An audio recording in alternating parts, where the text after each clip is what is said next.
आपके सारे क्वेश्चन के आंसर देख करके बहुत ही अच्छा लगता और मैं चाहता हूँ कि आपके जितने भी क्वेश्चंस हैं उसको मैं आपको रिजॉल्व करके आंसर दे पाऊँ। पर एक क्वेश्चन ऐसा है जिसके आंसर दे के मुझे बड़ा अजीब लगता है। क्यों लगता है आप खुद बताइएगा। जब आप में से कोई स्टूडेंट कहते हैं कि सर आपका जो सेशन है वो एक्सपायर हो गया, आपके रजिस्ट्रेशन एक्सपायर हो गया, इसका मतलब समझते हैं आप?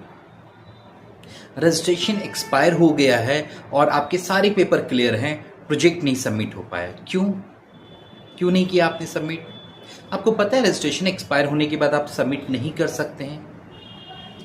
उसके बाद का जो प्रोसेस है वो बहुत ही लंबा होता है। अगर आपको क्रेडिट ट्रांसफ़र कराना होगा तो एक ऑप्शन हो सकता है, या तो मोस्ट ऑफ द केस में यूनिवर्सिटी आपको सबमिट करने की परमिशन ही नहीं देगी।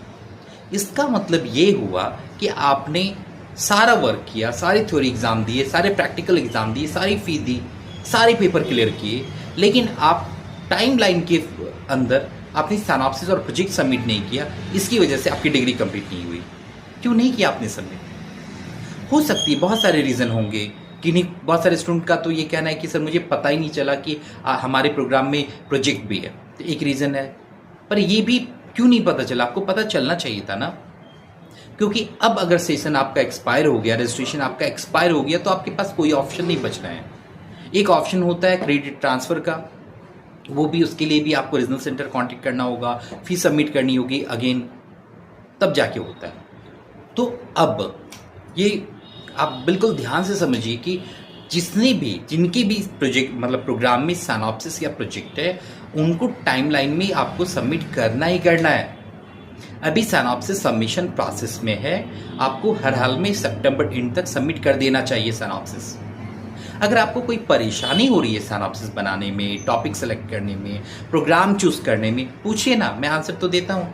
कमेंट कीजिए वीडियो पे, मैं आपको रिप्लाई करता हूँ। टॉपिक सेलेक्ट करके मैं आपको बता देता हूँ कि क्या होना चाहिए टॉपिक, उस पर बनाइए।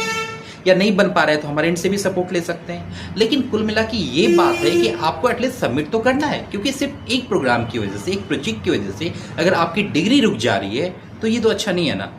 आपने सारी मेहनत की प्रोजेक्ट के लिए, आपने सारी मेहनत की और सारा फी वगैरह भी सबमिट किया, पर प्रोजेक्ट की वजह से आपका वो प्रोग्राम पेंडिंग है। क्यों?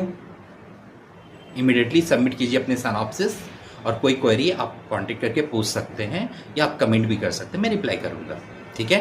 लेकिन टाइम फ्रेम में सिनॉप्सिस ज़रूर सबमिट कीजिए। और जिनके अप्रूवल आ चुके हैं, जिन्होंने जुलाई के आसपास सबमिट किया था, उनके अब अप्रूवल आने स्टार्ट हो चुके हैं, उनको रिपोर्ट सबमिट करना है 30 सितंबर तक, ठीक है। डेडलाइन आपको यूनिवर्सिटी अपडेट कर देती है, उसका आपको पता चल जाता है। फिर भी अगर कोई क्वेरी बच रही हो तो आप मुझसे पूछ सकते हैं, ठीक है।